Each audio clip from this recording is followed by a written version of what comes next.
va a determinar su nivel óptimo de producción con la cual va a maximizar su beneficio. Entonces, como si fuera una empresa monopólica, es decir, en el punto donde el ingreso marginal igual costo marginal.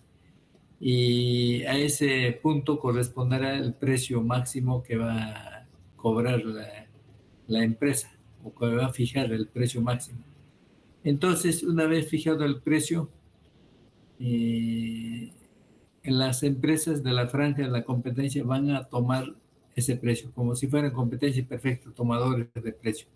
Entonces van a abastecer la demanda de mercado residual, lo que primero determina cuánto es la cantidad con la cual va a enfrentar la demanda del mercado, la empresa dominante, y luego la demanda residual abastecerán las empresas de la franja y la competencia. Entonces, para eso nos hemos planteado acá, por ejemplo, la demanda del mercado, una función de oferta de todas las empresas seguidoras o de la franja de competencia, y tenemos también el costo total de la empresa dominante, el costo total.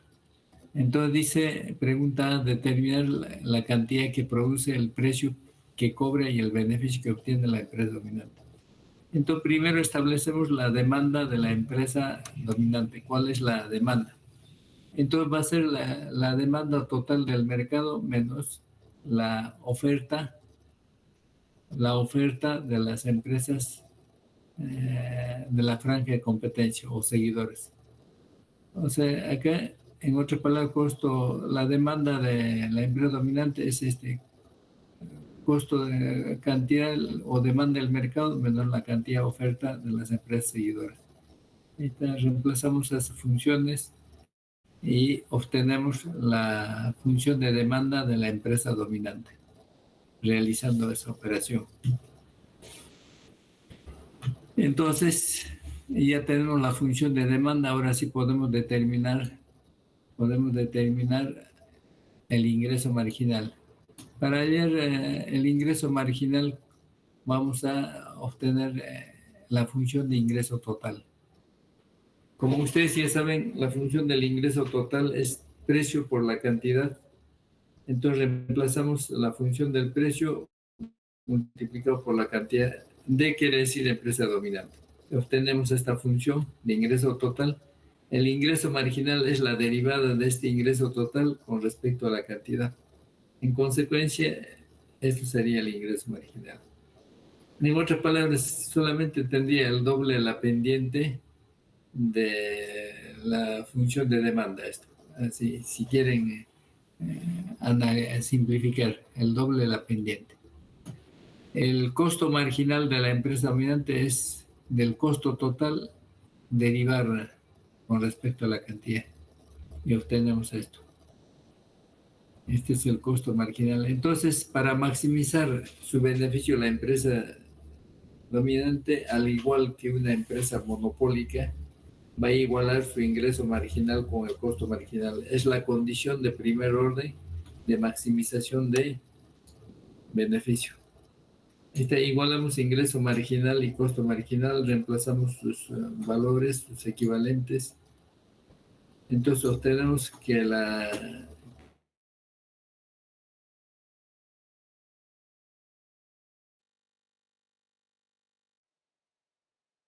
cantidad optimizar la empresa dominante es 500. Ese es el nivel óptimo de producción de la empresa dominante. Corresponde a esa igualdad de ingreso marginal igual a costo marginal. Y entonces, esta empresa dominante primero fija su cantidad y también el precio de venta que va a fijar. Es decir, solamente reemplazamos en la función de demanda de la empresa dominante esta cantidad 500 y obtenemos esto. El precio que va a fijar la empresa dominante es 1150. Entonces, ¿y cuál es el beneficio máximo que obtendría la empresa dominante? Ingreso total menos costo total, calculamos, para ese nivel de producción de 500. Ingreso total es el precio por la cantidad.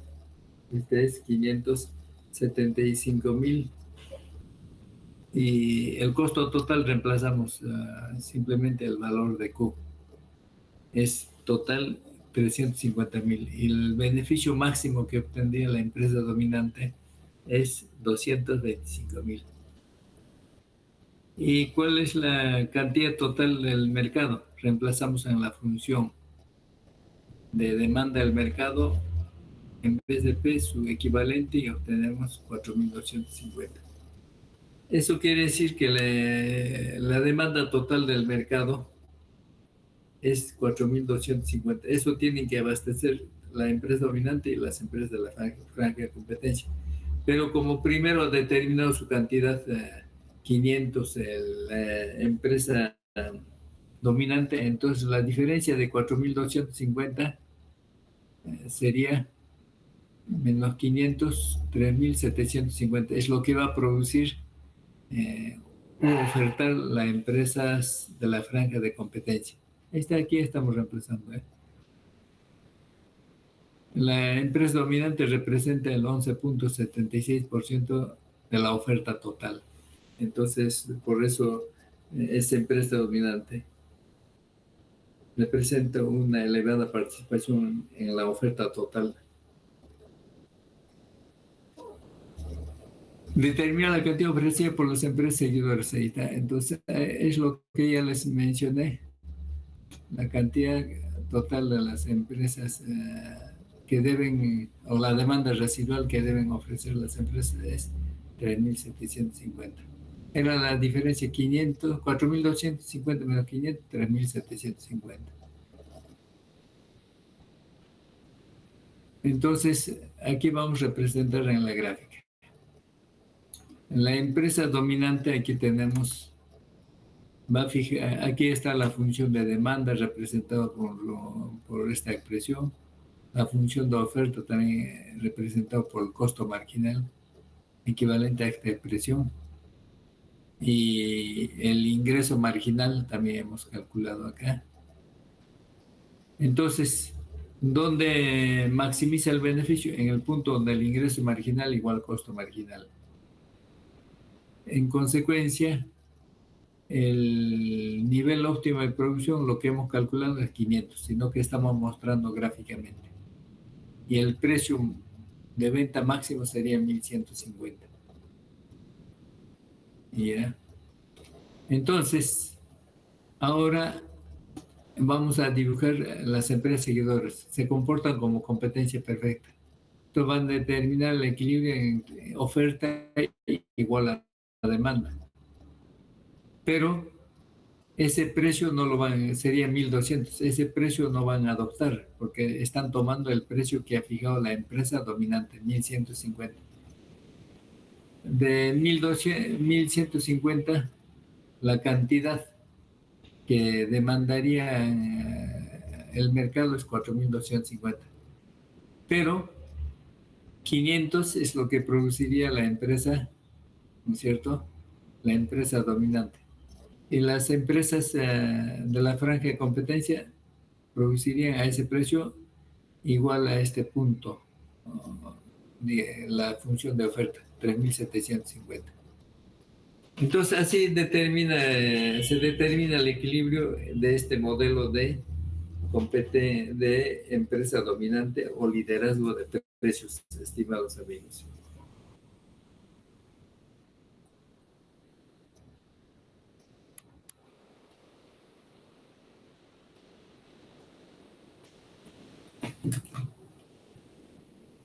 A ver. Es sencillo en realidad.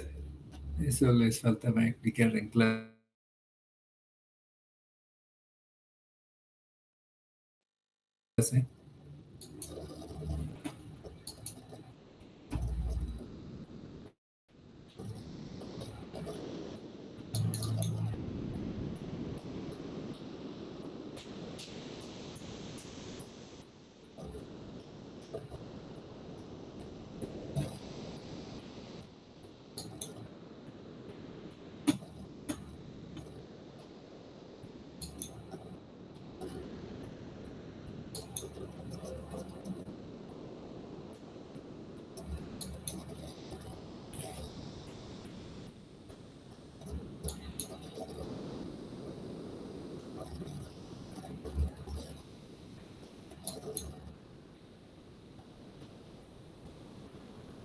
Seguidamente vamos a analizar la teoría de juegos.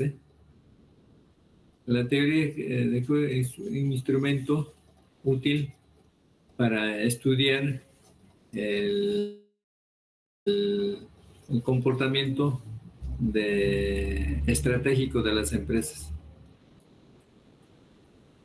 Y en oligopolio, las empresas eligen estrategias.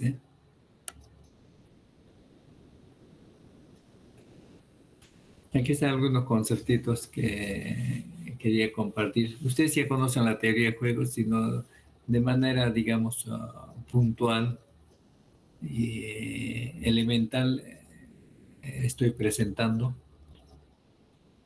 Teoría de juegos estudia las interacciones estratégicas entre agentes económicos. En este caso, los agentes son empresas, más específicamente los que toman decisiones, los gerentes o ejecutivos de las empresas. En un juego, cada jugador toma decisiones que afectan tanto su propio resultado como el de los demás. Eso quiere decir, una característica importante que habíamos mencionado es que en este modelo de oligopolio las empresas son interdependientes. Es decir, las decisiones que va a adoptar una empresa estarán en función de las decisiones que toman las empresas competidoras. Es así que los precios, digamos, que las ventas de una empresa no van a depender solamente de su precio, también del precio de, de las demás empresas existentes en el mercado. Entonces, una empresa en este caso va a elegir una estrategia y en función a esa estrategia la otra empresa también adoptará otra estrategia. Y resultado de esa conjunción de estrategias hay resultados.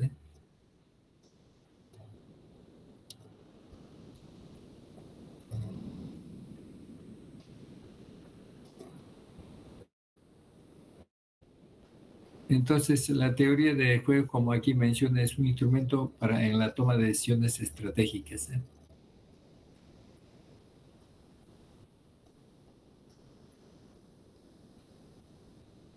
Entonces, en este mercado de oligopólico, cada una de las empresas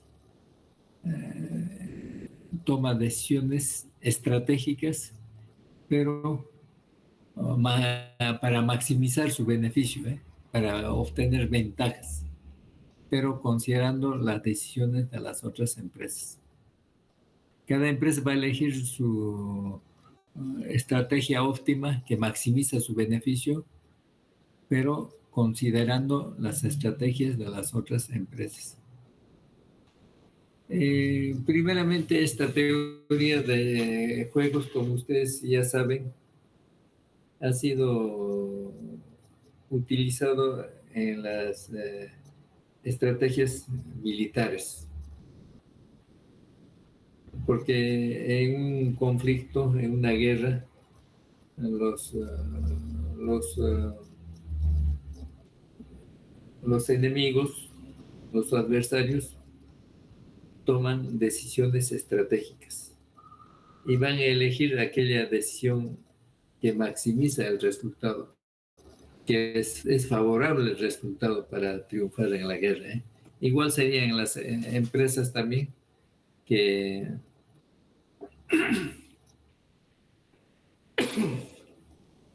una empresa va a elegir su estrategia que maximiza su beneficio, pero considerando las estrategias adoptadas por las otras empresas. Entonces, han sido desarrollados primero por matemáticos, es como el caso de Nash, por ejemplo. Por su gran utilidad en las, digamos, que ha mostrado en las estrategias militares, rápidamente ha sido adoptado en las estrategias empresariales.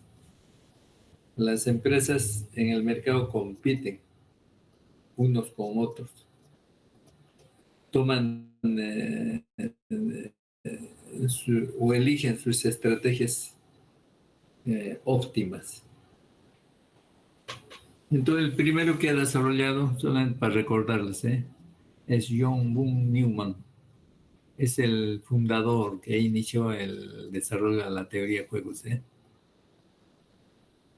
Sobre todo su aporte al teorema del minimax. John Forbes Nash, es Nash, es un matemático que inclusive ha sido reclutado en la Segunda Guerra Mundial por la CIA para que colabore con el ejército aliado, justamente por su análisis de la teoría de juegos. Él ha obtenido el premio Nobel en 1994. Por eso lleva el concepto de equilibrio que ha aportado su nombre, equilibrio de Nash, para mostrar en juegos cooperativos. Historia nomás, inclusive él ha estado en hospitales psiquiátricos, enfermo, etc. Oscar Morgenstern también ha hecho aportes al desarrollo de la teoría de juegos. Él es el que ha aplicado la teoría de juegos a los problemas económicos. Ha adoptado ese instrumento de la teoría de juegos al campo empresarial, al campo económico. El otro es Reiner Selten, premio Nobel, junto con los que están abajo.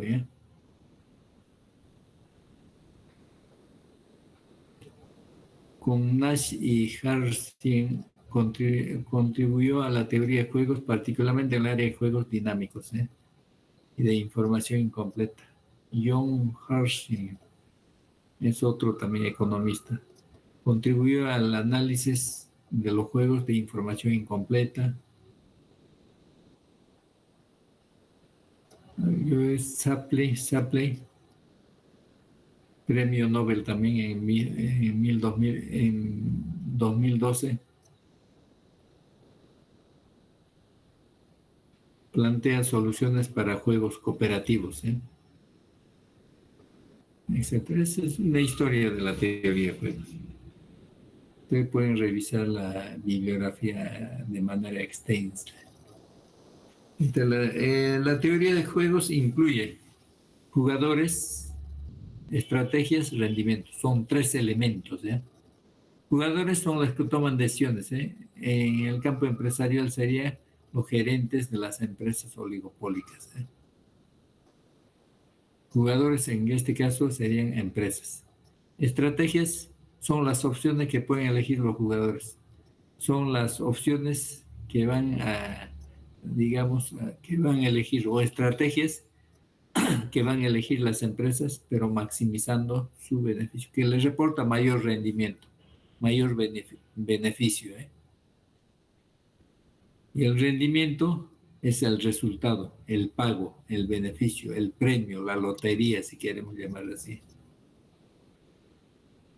Es el resultado de cada combinación de estrategias asumidas por los 2 jugadores. Estamos suponiendo que solamente participan 2 jugadores en un juego. 2 empresas, en nuestro caso sería. Entonces, el jugador 1 adopta una decisión y como resulta, digamos, en función a eso, el jugador 2 adopta otra decisión. De esa combinación de esas 2 decisiones, hay resultados para el jugador 1 y para el jugador 2. Entonces, de esa combinación de estrategias asumidas por ambos jugadores o empresas, ahí se obtienen resultados. Entonces, un juego puede ser cooperativo o no cooperativo, ¿eh? Cooperativo, como ya hemos dicho, como también en oligopolios cooperativos, ¿eh? Cuando los jugadores, en este caso las empresas, pueden comunicarse formalmente entre ellos. Pueden negociar contratos vinculantes entre las empresas participantes, con la finalidad de eh, plantear estrategias conjuntas que beneficien, digamos que beneficien ambos jugadores y que maximicen los beneficios conjuntos. Y no cooperativo, cuando no hay ninguna o no es posible entablar una comunicación entre las partes, en este caso entre los jugadores, entre las empresas. Entonces, si no pueden comunicarse, no pueden negociar ningún contrato entre los dos. Entonces, no sería posible llegar a un acuerdo, ¿eh?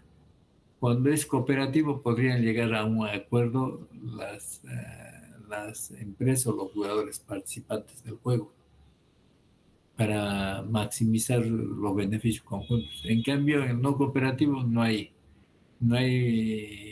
una comunicación formal, por lo tanto no podrían llegar a ningún acuerdo. Entonces no pueden negociar ningún contrato entre ellos que sea obligatorio. La representación de un juego puede representarse en forma extensiva, a eso llamamos forma de árbol también, y también a través de una matriz de ganancias, matriz de pagos también llaman. Entonces hay dos formas de representar un juego. Forma extensiva, forma de árbol, y el otro matriz de pagos. En la diferencia de repente podría decir, aquí las decisiones que toman las empresas son secuenciales en la forma extensiva, forma de árbol.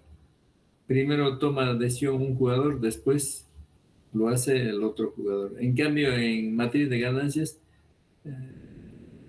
forma normal también llama, se pueden tomar decisiones simultáneas al mismo tiempo. Es la diferencia sería entre los dos.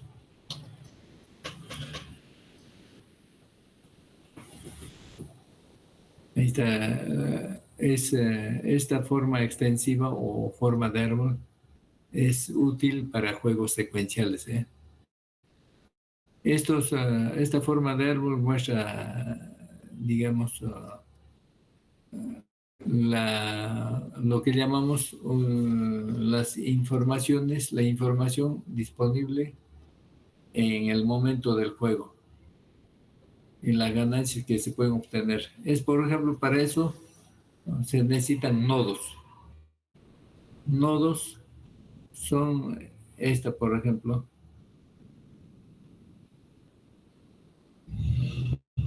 nodo sería, por ejemplo, aquí, perdón, con el mouse estoy señalando aquí en un punto donde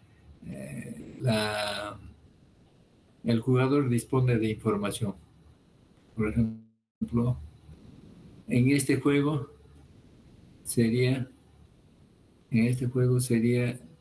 un nodo, dos, tres, cuatro nodos. El juego consiste aquí, qué camino tomar por parte del jugador 1 o jugador 2. ¿Qué camino tomar es qué decisión adoptar? ¿Cuál es la estrategia? Entonces, por ejemplo, si este jugador 1 primero toma decisión de seguir el camino izquierdo, Luego, como es secuencial, va a decidir el jugador 2. Entonces, el jugador 2 decide también qué camino tomar, si es derecho o izquierdo. Vamos a suponer que el jugador 1 decide tomar el camino izquierdo y el jugador 2 también el camino izquierdo. ¿Cuál sería el resultado? la ganancia, si queremos llamar así. Para el jugador 1 sería 4 y para el jugador 3, para el jugador 2, 3. Pero también, como ustedes pueden apreciar, acá, si el jugador 1 sigue el camino izquierdo, el jugador 2 el camino derecho, el resultado sería 3 para el jugador 1 y 2 para el jugador 2. Así igual también acá, ¿eh? Entonces ahí muestran los resultados de esta combinación. ¿Cuáles son las estrategias, por ejemplo, los resultados de estrategia? Esta combinación de estrategias sería jugador 1 camino izquierdo, jugador 2 camino derecho. Y este es el resultado. Y otra combinación de estrategias, jugador 1 izquierdo, jugador 2 izquierdo, este es el resultado de esa combinación de estrategias. Y así sucesivamente, ¿eh? Ojo, aquí también set de información. ¿Qué es set de información? Es de información que dispone un jugador en distinto, en un momento del juego. Por ejemplo, los set de información sería más o menos una suerte de nodo también. Aquí tendríamos 3 set de información, 1, 2 y 3. A ver, respondiendo, ¿cuántos nodos de decisión posee el jugador 1 y el jugador 2? ¿Y cuántos set de información posee el jugador? ¿Posee cada jugador? Ahí está. Aquí estamos ilustrando eso. Si el juego consiste en que los jugadores deben tomar un camino, es decir, qué camino deben tomar. Es un juego consecutivo de acuerdo a esta forma de extensiva o de árbol. Primero va a jugar el jugador 1 y luego enseguida lo hace el jugador 2. ¿Cuántos nodos hay? Serían 4 nodos, lo que le expliqué. Esta, 4 nodos. 1, 2, 3, 4. ¿Ya? 1 para el jugador 1 y 3 para el jugador 2, ¿no es cierto? Ahí está 3. Eso sería 1 para el jugador 1, 3 para el jugador. ¿Y cuántos sets de información? Serían 3 sets de información. Los sets de información serían 1, 2 y 3. Estas áreas o cuadraditos redondos. Entonces, 1 para el jugador 1 y 2 para el jugador 2. Ahí está.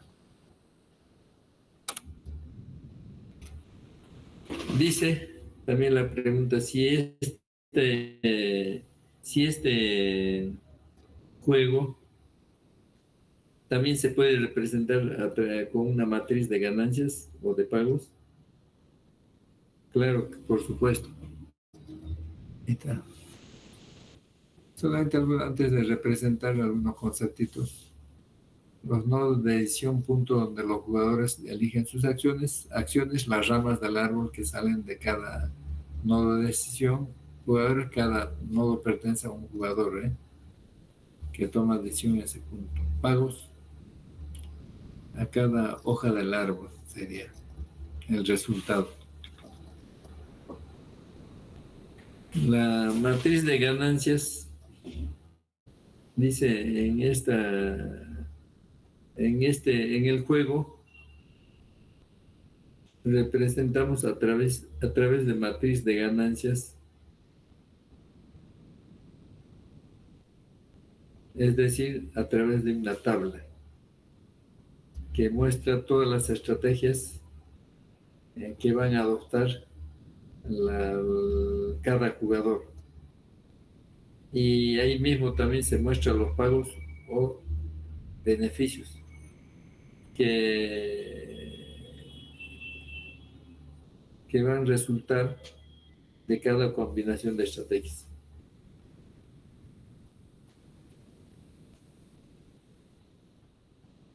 Ahí está, por ejemplo, decimos, N sería el número, el conjunto de jugadores, en nuestro caso N sería 12. SI, el conjunto de estrategias disponibles para cada jugador. Jugador I, jugador 1, jugador 2. Es el resultado.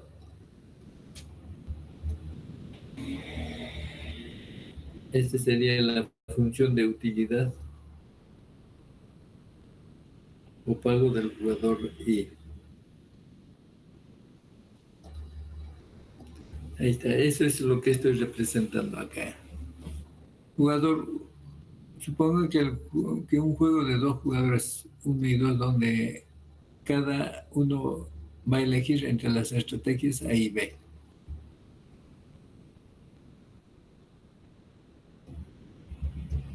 Tenemos dos estrategias.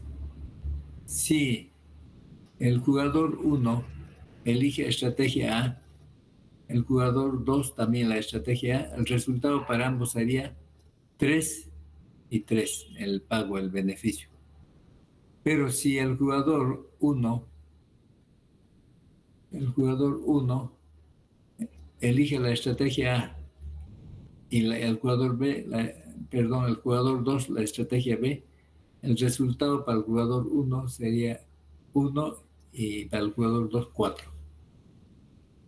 Lo contrario, si el jugador 1 elige la estrategia B y el jugador 2 la estrategia A, el resultado sería 4 para 1, 1 para 2.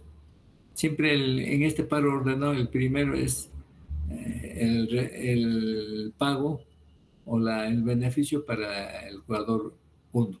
Y el segundo del paro ordenado, el segundo es eh, el pago para el jugador 2. Entonces, ahora, si el jugador 1 elige la estrategia B, entonces, y el jugador B2 también la estrategia B, entonces ambos obtendrían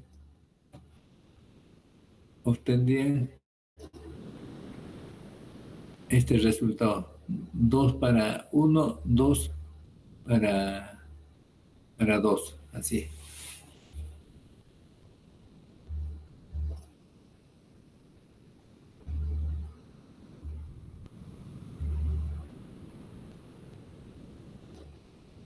El mejor resultado para uno, por ejemplo, sería que la estrategia B, que le reporta 4 y al jugador 2, 1. Pero siempre en cuando que este jugador 2 también elija la estrategia A. Pero A también para el jugador 2, la estrategia que le genera mayor beneficio sería B. Entonces, si se ponen de acuerdo, el resultado sería esto para los dos. De todas maneras, en el peor de los casos, el mejor resultado para uno es esta. Y para dos también. Entonces, esto más adelante vamos a encontrar se convierte en un equilibrio de Nash. Aunque podría ser acá también, dos. Pero el mayor resultado sería para cada jugador elegir la estrategia. Ahí estoy describiendo lo que mencioné. Las filas representan estrategias del jugador 1 y la columna estrategia del jugador 2. Los pares de número en cada celda representan los pagos para el jugador 1 y el jugador 2, respectivamente. Es lo que yo les mencionaba. Si ambos eligen la estrategia A, el resultado del pago para ambos jugadores sería 3-3.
Ya.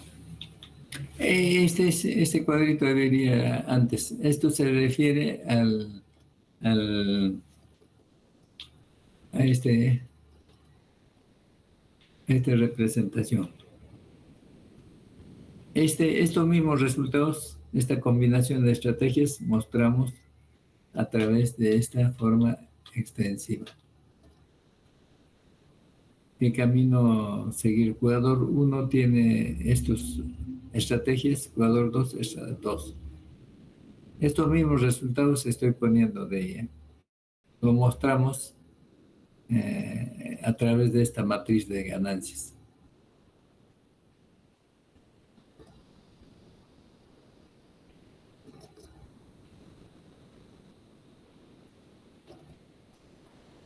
Podría haber hecho esto.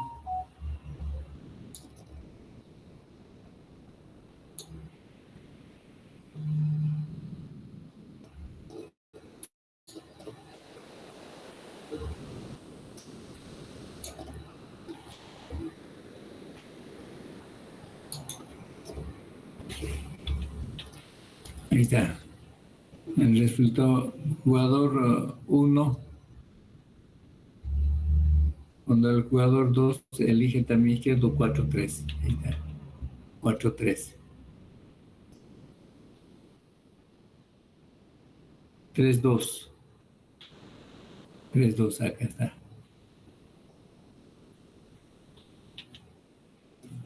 2-3. 2-3, ahí está. 2-5. Así estamos mostrando ahí. Finalmente, 3-2 y 3-5. 3-2, 3-5. Ahí está, a través de una matriz de ganancias estamos mostrando ese juego. Perdón.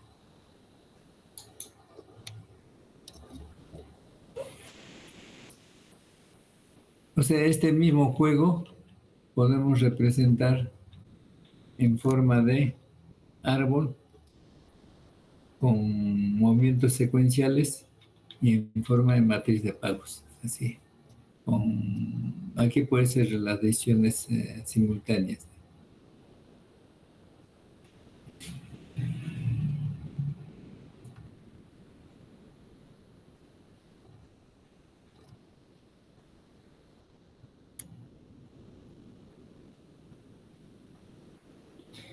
Por ejemplo, aquí, ¿cuál es el mejor resultado para el jugador 1? Es seguir el camino izquierdo. Y sea el jugador, o ya sea que el jugador 2 sigue izquierdo o derecho, adopte cualquiera de las dos estrategias. Siempre si comparamos esto, es mayor que las otras, ¿eh? Entonces le conviene, su estrategia será el camino izquierdo. En cambio, al jugador 2, a ver, comparemos esto. Al jugador 2 será seguir el camino derecho, ¿no es cierto? Sea cual fuere la decisión del jugador 1, le reporta mayores resultados.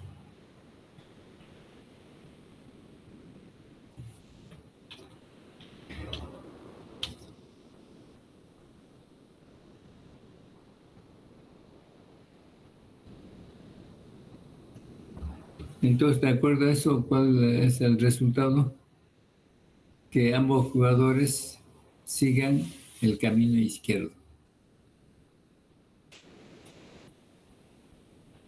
¿Dónde está? Ambos el camino izquierdo. Ahí obtienen mejor resultado, ¿eh? Repito, para ambos jugadores, la estrategia óptima que le reporta mayor beneficio sería tomar el camino izquierdo para ambos. Siempre obtiene mayor resultado. Para el jugador 2 también, mire, es mayor a estas.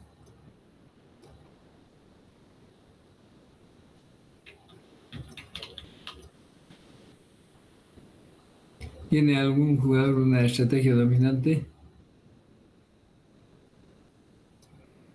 A ver, vamos a analizar si tiene estrategia dominante. Solamente el jugador 1 tendría estrategia dominante, ¿no es cierto? Sea cual fuera la de estrategia que adopte el jugador 2, siempre le reporta mayor resultado. Mayor resultado, tomar el camino izquierdo a la empresa 1, ahí está.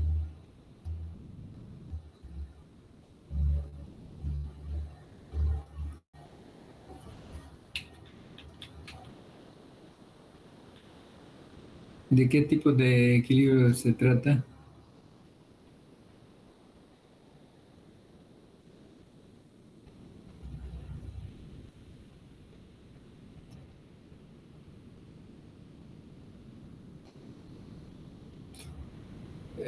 Hay dos, eso vamos a analizar más adelante. Estrategia dominante y estrategia, equilibrio de estrategia dominante y equilibrio de Nash.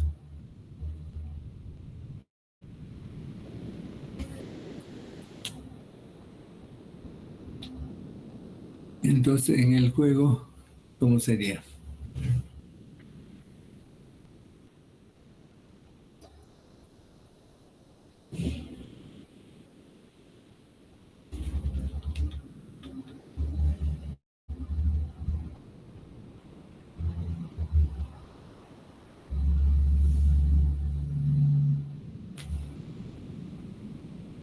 En este matriz de pagos, el equilibrio de Nash sería 3, porque para el jugador 1, su mejor estrategia sería adoptar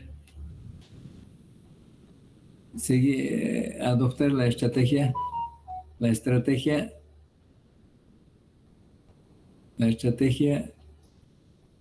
A, ¿no es cierto? Perdón, la estrategia B. En este matriz de ganancias, la estrategia dominante para el jugador 1 sería este, adoptar B. Mira, si comparamos con esta, siempre 4, aquí también 2. Haga lo que haga el jugador 2. Siempre para él le reporta mayor beneficio la estrategia B. Entonces su estrategia dominante del jugador 1 es adoptar la estrategia B, valga la redundancia. Y para el jugador 2 tiene estrategia dominante. Su estrategia dominante sería también adoptar la estrategia B. Ambos tienen estrategias dominantes. Para ambos, adoptar la estrategia B es la estrategia dominante.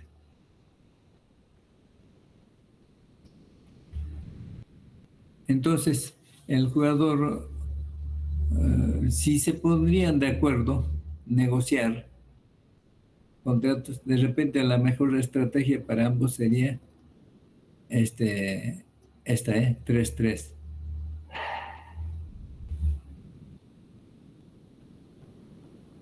Algunos conceptitos de matriz de ganancias acá, instrumento para representar la interdependencia de dos empresas, son estrategias.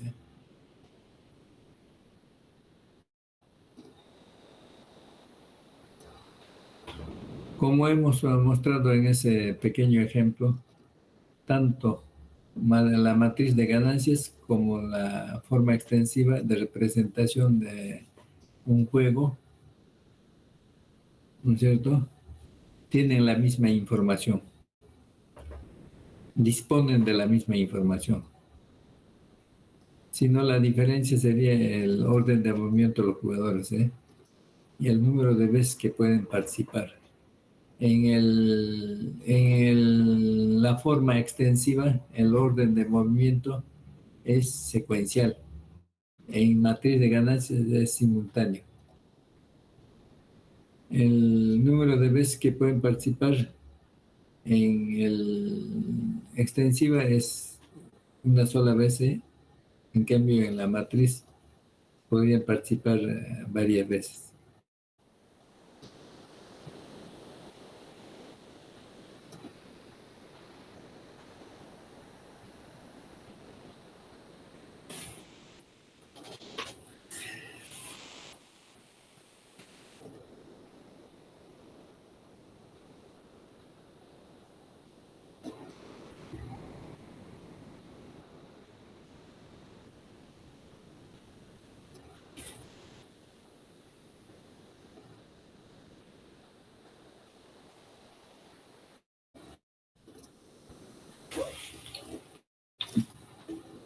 Ahí está el equilibrio de Nash. ¿Cuál es la diferencia entre el equilibrio de Nash y el equilibrio de las estrategias dominantes?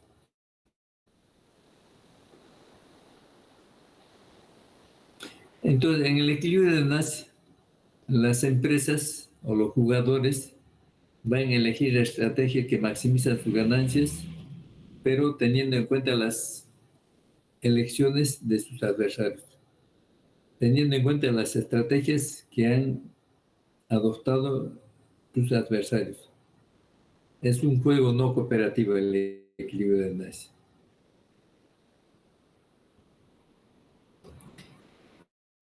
En un juego puede haber más de un equilibrio de Nash. En cambio, la estrategia, perdón, el equilibrio de las estrategias dominantes es la decisión óptima o la estrategia que maximiza la ganancia de una empresa o de un jugador va a ser, digamos, no va a depender de las estrategias de las otras empresas rivales. Siempre una empresa va a adoptar su estrategia óptima sin importar lo que haga el oponente. Toda estrategia dominante conduce a un equilibrio de Nash. En cambio, un equilibrio de Nash no conduce a una estrategia dominante. Repito, toda estrategia dominante, todo equilibrio de Nash conduce a una estrategia dominante. Pero una estrategia dominante no conduce a un equilibrio de Nash. No es un equilibrio de Nash.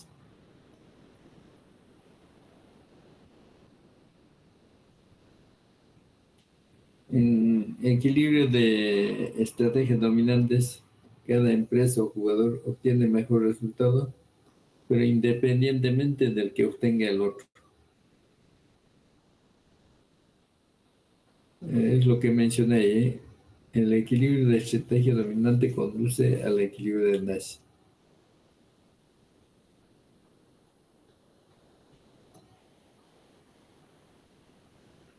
Podemos decir entonces, el equilibrio de estrategias dominantes es un equilibrio de Nash, pero el equilibrio de Nash no es un equilibrio de estrategias dominantes. Ahí, por ejemplo, hacer publicidad. El juego consiste en hacer publicidad. Ahí está la matriz de ganancias. Por ejemplo, si la empresa 1 debe adoptar dos estrategias, hacer publicidad o no hacer. También la empresa 2, hacer publicidad o no hacer publicidad. Por ejemplo, si la empresa 1 hace publicidad y la empresa 2 también hace publicidad, entonces el resultado para ambas empresas sería 4 para la empresa 1 y 3 para la empresa 2. Pero si la empresa 1 hace publicidad y la empresa 2 no hace publicidad, la ganancia para el jugador o para la empresa 1 sería 5 y para la empresa 2 solamente 1. Entonces aquí convendría que la empresa 1 adoptar la estrategia de hacer publicidad, pero siempre y cuando la empresa 2 no haga publicidad, ¿no es cierto? Pero eso no es, está fuera de su control. Eso. Mientras que cuando no hace publicidad la empresa 1 y la empresa 2 hace publicidad, su beneficio sería 2. Y en cambio la empresa 2, 5. Pero si ambos no hacen publicidad, la ganancia para la empresa 1 sería 6 y para la empresa 2, 2. Por ejemplo, ¿en qué caso obtendría mayor ganancia la empresa 1? Cuando hace publicidad 4 y 5. En cambio, cuando no hace publicidad sería 2 y 6. Y la empresa 2, ¿cuál sería? También sería hacer publicidad, porque obtiene 3 y 5, en cambio, cuando no hace 1 y 2, en ambos casos. Entonces, la estrategia dominante para ambas empresas es hacer publicidad. Pero, como la estrategia es hacer publicidad para ambos, entonces, de todas maneras, esto es lo que va a elegir la empresa 1, hacer publicidad. Pero la empresa 2 también, por las mismas razones, va a elegir esa estrategia, hacer publicidad. Entonces, como si se hubieran puesto de acuerdo, se convierte en un equilibrio de Nash. Porque la empresa 1 quisiera que hacer publicidad y la empresa 2 no lo haga. Pero no, eso no se puede. La empresa 2 también tiene que buscar maximizar su rendimiento, su beneficio. Entonces, eso solamente puede lograr haciendo publicidad. Entonces, por eso, esto serían las estrategias que adopten ambas empresas. Hacer publicidad. Entonces, la estrategia dominante para ambas empresas es hacer publicidad. Y el equilibrio de Nash sería esto, hacer publicidad para ambas empresas.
Equilibrio de estrategias dominantes, decisión óptima de un jugador sin importar qué haga el oponente. En la misma publicidad, el mismo ejemplo. La estrategia dominante para la empresa 1 o 2 es, de hecho, hacer publicidad intensa, emprender una campaña publicitaria. Porque haciendo publicidad, este sería el resultado para 1, 4 o 5. Pero cuando no hace publicidad sería 2 y 3. Igual para la empresa 2. Cuando hace publicidad el resultado sería 3 y 5. Pero cuando hace 1 y 2. Entonces ambos tienen estrategia dominante. Pero como tienen estrategia dominante, entonces el equilibrio de Nash sería esto, hacer publicidad para ambos. Por eso decíamos, toda estrategia dominante conduce a un equilibrio de Nash.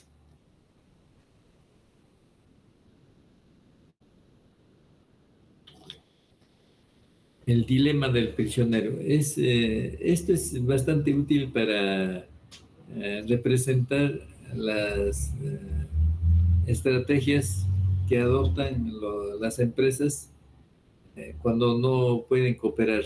Es un juego no cooperativo. Yeah. Aquí estoy mostrando lo siguiente. Y ustedes ya conocen el dilema del prisionero, pero solamente para recordarlos. Se capturan, se detienen a dos sospechosos de haber cometido un delito. Sospechoso A y sospechoso B. Si ambos sospechosos, primero, se les detiene a esos sospechosos y se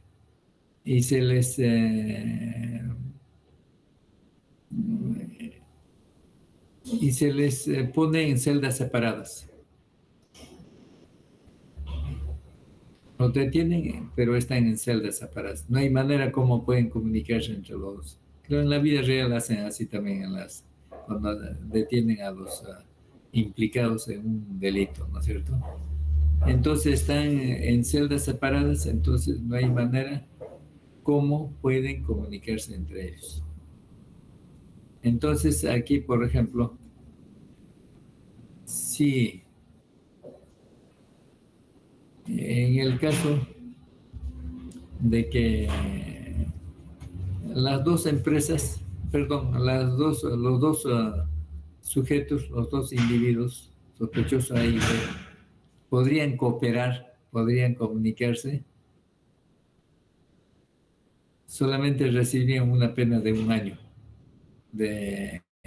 Ahora que está de moda eso de prisión preventiva, mientras investigan, arman el expediente. Ambos se niegan a confesar. No hay cómo pueden armar el expediente, entonces salen libres después de 1 año. Esto sería la mejor estrategia para los dos.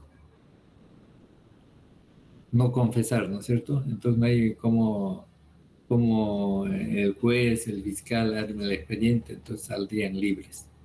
No hay manera como probar.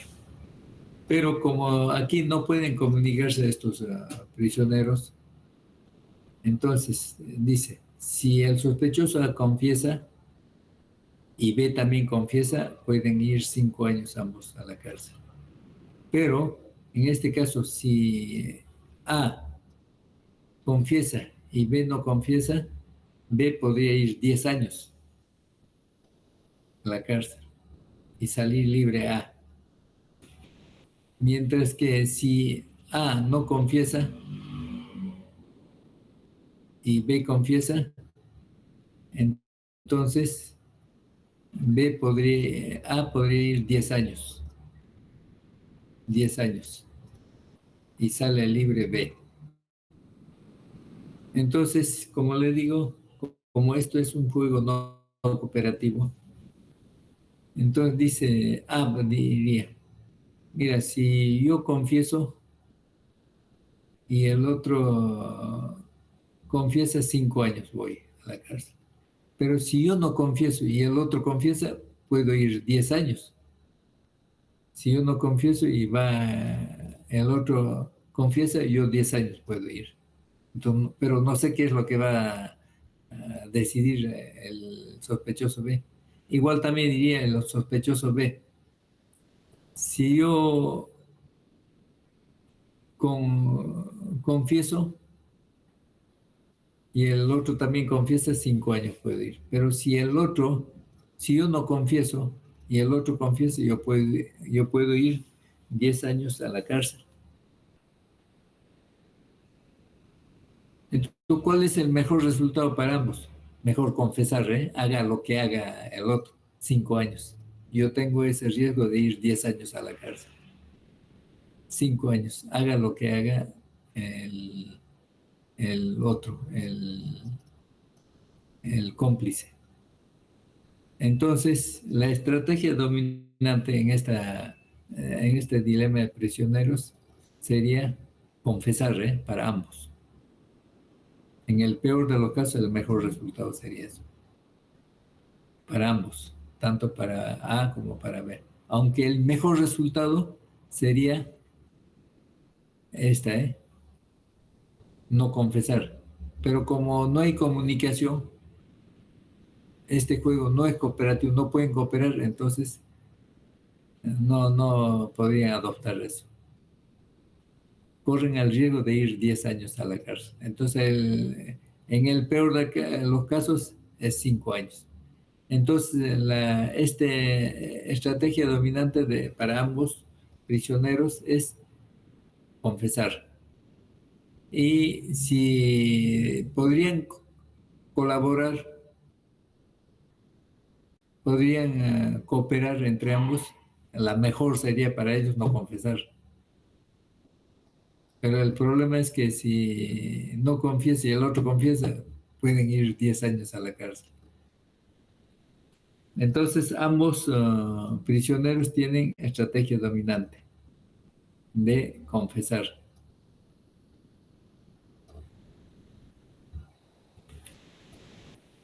Este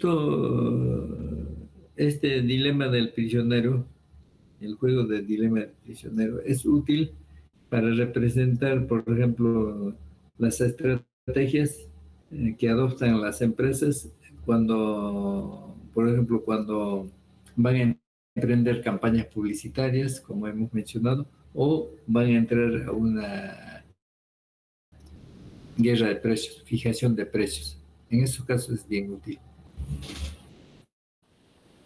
Es un juego no cooperativo. Si fuera cooperativo, nunca van a entrar a una guerra de precios, ¿eh? Se van a poner de acuerdo para fijar un único precio para ambos.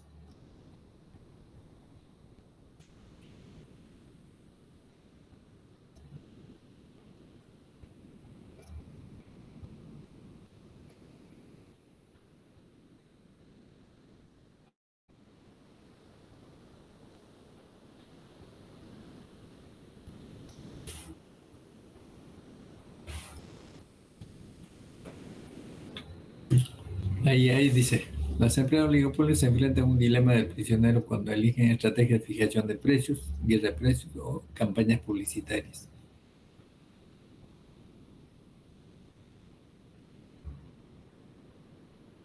Entonces lo que van a decidir las empresas en este caso son sus estrategias dominantes. Van a elegir sus estrategias dominantes.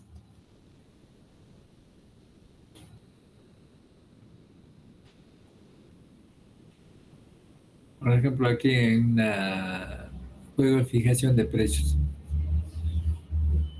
Precio bajo, precio alto.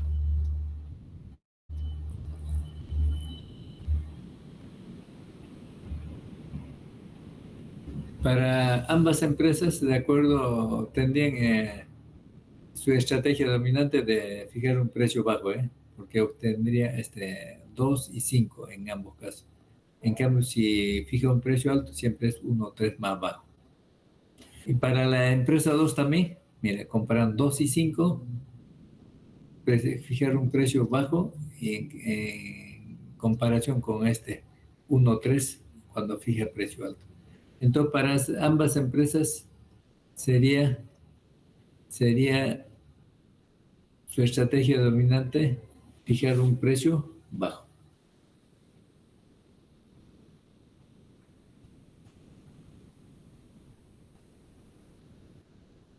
Fijar un precio, sea cual fuere la elección o la estrategia que elija el oponente, siempre va a ser para ambas empresas fijar un precio bajo.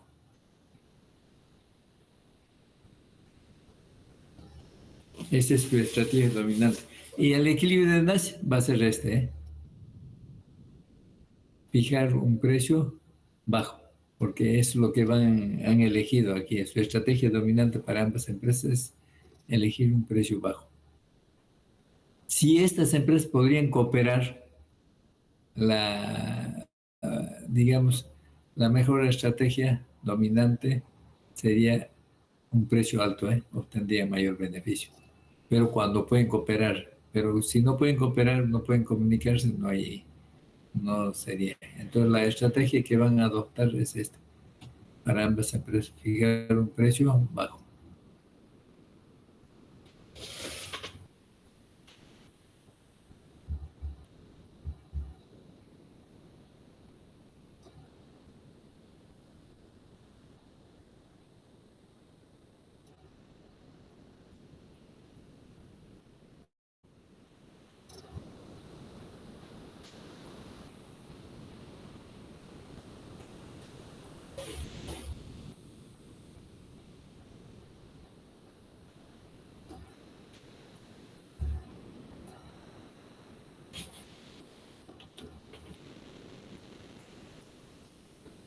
Por ejemplo, si la empresa uno fuera, vamos a suponer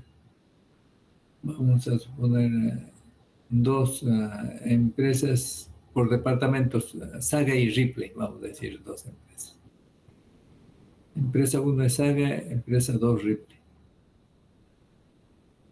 Entonces, la empresa Saga puede decir, nosotros cobramos los precios más bajos, y la otra empresa dice, lo que compran en esta empresa pagan menos. Así se ponen algunas, digamos, lemas, para su campaña. Entonces, lo que están haciendo es lo siguiente. Por ejemplo, una empresa dice, estamos dando, Saga dice, 2 por 1 en nuestra campaña. 2 artículos por el precio, por el valor del precio de uno. Y ustedes van a observar en la vida real, igualmente la otra empresa también va a adoptar. Nosotros hacemos cierra puertas, podría decir, ¿no es cierto? Entonces, lo que están siguiendo es este juego. Están adoptando estrategias. El otro cuando hace alguna, por ejemplo, un banco, dice, yo voy a regalar departamentos a todos mis ahorristas, es la campaña así. El otro inmediatamente dice, yo voy a regalar automóviles cada semana. ¿No es cierto? Siempre no se quedan así, con los brazos cruzados. Siempre van a adoptar una estrategia en función a la estrategia que adopta el opositor. Eso siempre se observa, ¿no es cierto? Ellos están actuando de acuerdo a digamos, a este concepto de teoría de juegos.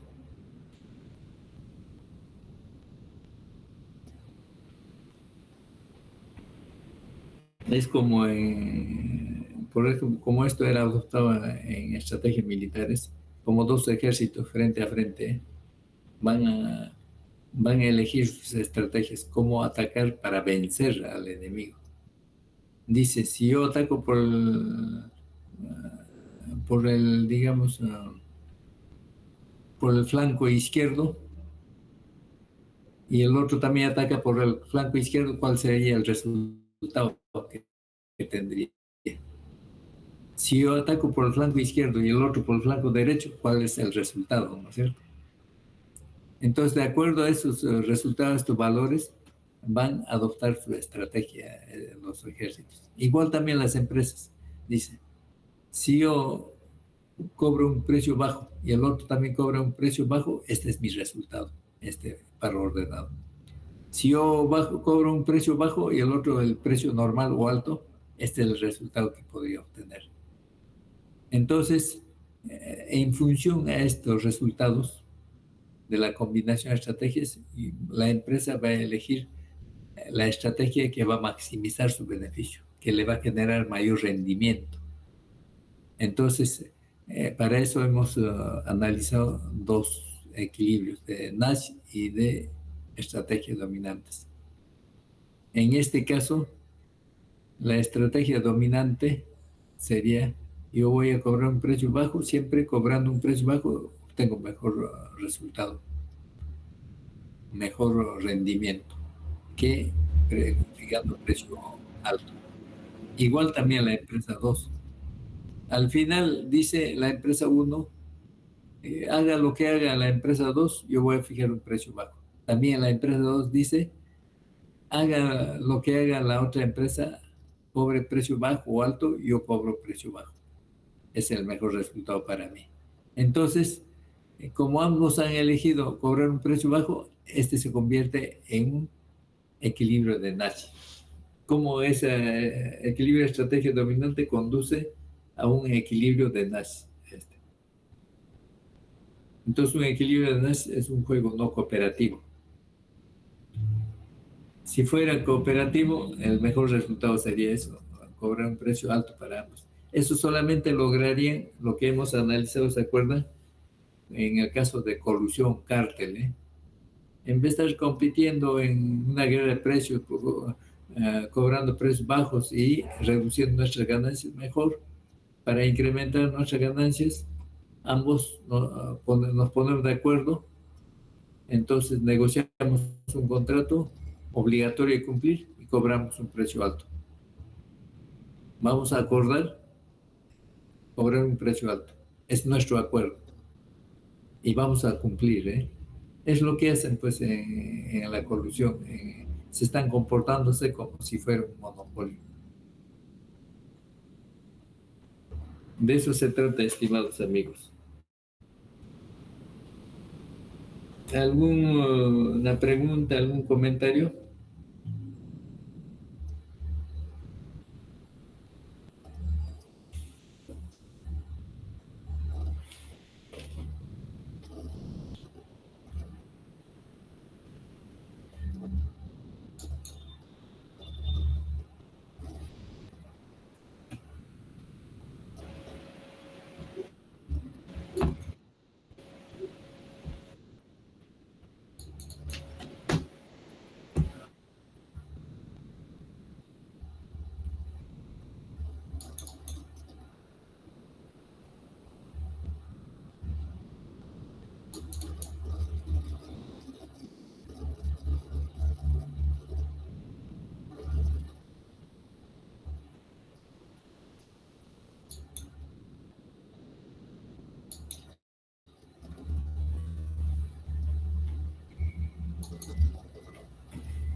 Solamente, no, este no era el que íbamos a hacer. Hay un material que he subido, esto sería bueno que repasen.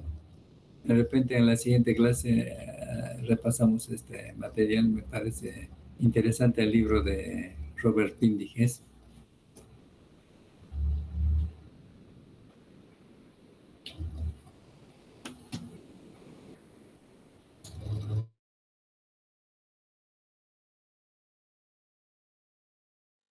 Voy a ver qué...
Esto es lo que habíamos analizado, el monopolio. Esto fue modelo de Bertrand, empresa dominante. Esto es lo que hemos ilustrado a través de un ejemplo. La curva de demanda quebrada también hemos resuelto. Y este es su sustento teórico. Dado este punto de apuntamiento, por ejemplo, que corresponde a este precio 1, X1 cantidad. La empresa 1, uno de los duopolistas, quiere bajar su precio para aumentar sus ventas y así sus ingresos por ventas y aumentar su beneficio. Espera que sus ventas aumenten a lo largo de esta curva de demanda elástica. Pero como las otras empresas, los competidores también bajan su precio en forma similar, sus ventas van a aumentar apenas a lo largo de esta curva de demanda inelástica. En consecuencia, sus ingresos por ventas disminuyen en vez de aumentar, entonces su beneficio disminuye. Entonces esta empresa no tendría incentivo para bajar su precio. Ahora, si quiere hacer lo contrario, quiere subir su precio para aumentar sus ingresos totales, precio por cantidad, y espera cuando él sube su precio, sus ventas apenas bajen a lo largo de esta curva de demanda inelástica, cuando las otras empresas también aumentan su precio. Pero en este caso, cuando él sube su precio, las otras empresas no le siguen ese ejemplo. En consecuencia, sus ventas van a disminuir rápidamente a lo largo de esta curva de demanda elástica. Entonces, sus ingresos por ventas disminuyen, sus beneficios disminuyen. No tiene incentivo también para subir su precio. Por lo tanto, este precio 1 y cantidad 1 tienden a ser estables. Sería un equilibrio. Un equilibrio ocurriría ahí. Sería la solución a este problema de curva de demanda quebrada. Pero el único defecto de era que este modelo genera incertidumbre a las empresas. ¿De qué manera? Porque el punto de apuntamiento se da en A y no en cualquier otro lugar, en otro punto. Una vez dado el punto de apuntamiento, funciona el modelo, pero después tiene esa limitación. Aquí está su explicación, eso ya está. El modelo que de Cartel también les he mencionado sería, por ejemplo, que suponían dos empresas. Empresa 1, empresa 2. Por ejemplo, si las empresas no se coluden, no forman cártel, no cooperan, entonces el beneficio que obtendría la empresa 1, por ejemplo, sería esto, en el punto del ingreso marginal igual costo marginal, esta área. La empresa 2 también produce en el punto del ingreso marginal igual costo marginal, su beneficio sería esto. Pero si estas empresas cooperan y se comportan como si fuera una sola empresa, un monopolio, determinan el nivel óptimo de producción que maximiza el beneficio en el punto del ingreso marginal igual a costo marginal.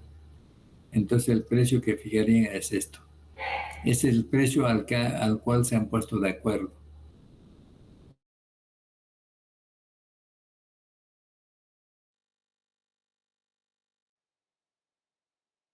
El precio ahora, ¿cuánto sería comparado con el incrementado? También para la empresa 2, también su beneficio aumentó de esta área pequeñita a esta área grande. Entonces, ese es el resultado de las empresas. Aumentan el beneficio de las empresas.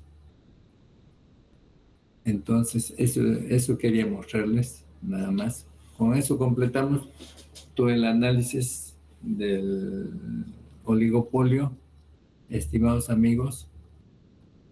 En la siguiente clase vamos a analizar la cuarta unidad referido a la teoría del equilibrio general. Vamos a analizar ahí cuando los mercados alcanzan el equilibrio simultáneamente. Todos los mercados alcanzan el equilibrio de manera simultánea. Hasta este momento nosotros hemos analizado el equilibrio de los mercados parciales, el equilibrio parcial. Cada mercado alcanza el equilibrio, pero sin tomar en cuenta el equilibrio de los otros mercados. En cambio, en el otro va a ser el equilibrio en su conjunto, ¿ya?